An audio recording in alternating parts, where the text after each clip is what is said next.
everyone. In this class, we are going to create a program to check whether all the vowels are in present but in the alphabetical order at least once. Let us start with the comment line.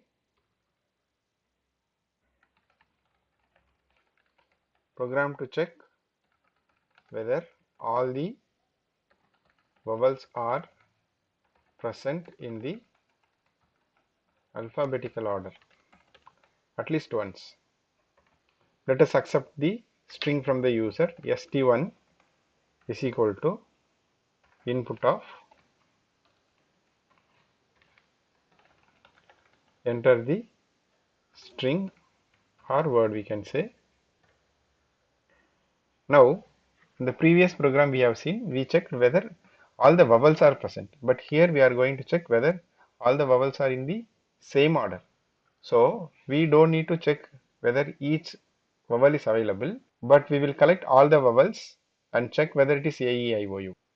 A, E, I, O, U is in the order, right? So after collecting, we will just compare whether it is equal to that or whether it is in that. So at least once it is available. I will be in need of one variable which is empty. VOW is equal to empty string. I will be traversing for I in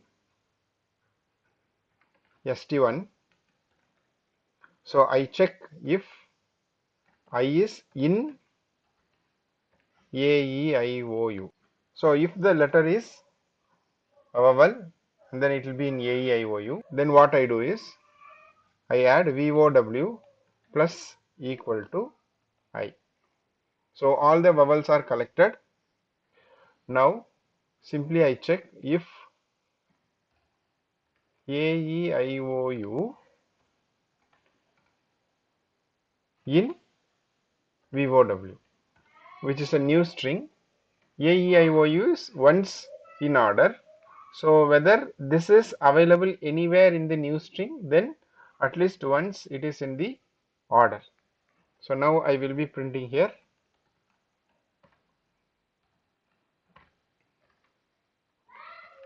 All the vowels are available in order. Else print not available.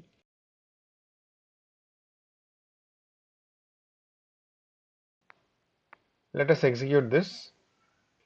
AERIOUS. This is the word where all the vowels are available in the order. So it is true. So in case any capital letter is given, then it will not check. So as usual, we will do dot lower of. Now let us check some other word. All the vowels are available but not in the order. So this will not be true. In the next class, we are going to see how to check whether the new password given by the user is valid or not. Keep watching my videos and keep learning. Let us meet in the next class. Thank you.